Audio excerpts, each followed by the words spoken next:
But we have to start with the NBA and specifically the little altercation that took place between Nikola Jokic and Markieff Morris. The Nuggets beat the Miami Heat a couple nights ago, 113-96. Markieff Morris, of course, kind of shouldered Nikola Jokic right in the ribs. Jokic responded by giving him a big-time shove in the back. NBA came down and suspended Nikola Jokic for one game. They fined Markieff Morris $50,000, and they also fined Jimmy Butler $30,000 for trying to incite additional violence. So just for some context, because let's be clear, Markieff Morris did instigate the contact. He did ask for some type of retaliation, just to be clear. So Nikola Jokic was well within his right to retaliate here. But the interesting thing about this story and the fact that this is a one-game suspension is the fact that this is just the second time in Nikola Jokic's career that has spanned now 7 seasons that he's been suspended by the NBA.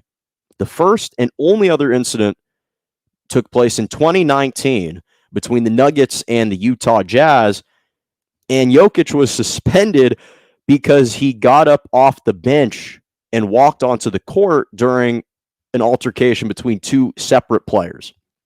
So in his 7 years in the NBA, this is really the only time that he has actually been involved in a physical altercation himself that has resulted in serving a suspension.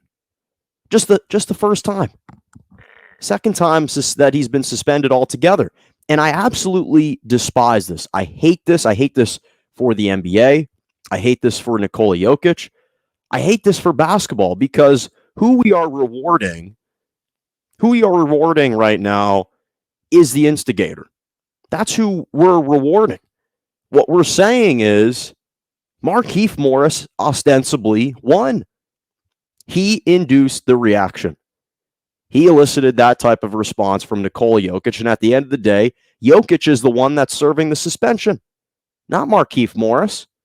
So he essentially validated what he set out to do. And who we're rewarding by having Jokic serve this one-game suspension is the instigator. If the goal was, let's get Nikola Jokic out of the game and suspended, well, they did that. He did that. And I just absolutely hate this because I don't think the NBA levied a stiff enough fine to deter these types of actions from occurring again. I think if they really want to deter this type of potential situation, they need to levy a stiffer fine on Markieff Morris. Instead of $50,000, maybe you make it $100,000, and that's a much more poignant type of message that you're sending. And that way, moving forward, perhaps players understand, okay, the NBA is starting to crack down on this. They're treating this with much more severity, more punitive types of responses. Okay, we don't want to get involved in this.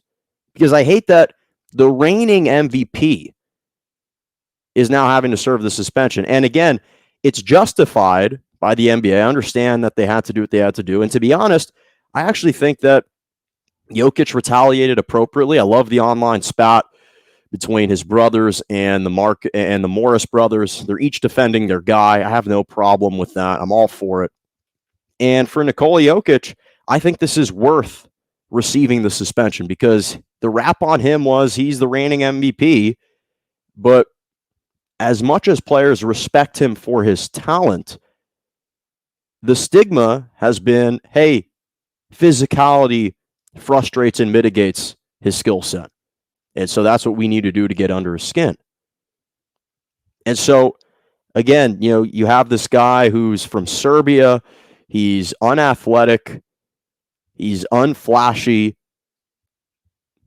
And he's the reigning MVP. So players just think, well, we can kind of bump him around a little bit. When you're a bully, you prey on victims who appear vulnerable or weak to you.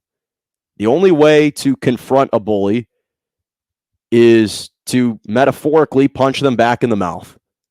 And that time Nikola Jokic did it. And I think this is one of these instances in which it's totally worth receiving that suspension in an effort to help protect your image and who you are as a basketball player. So I had no problem with that.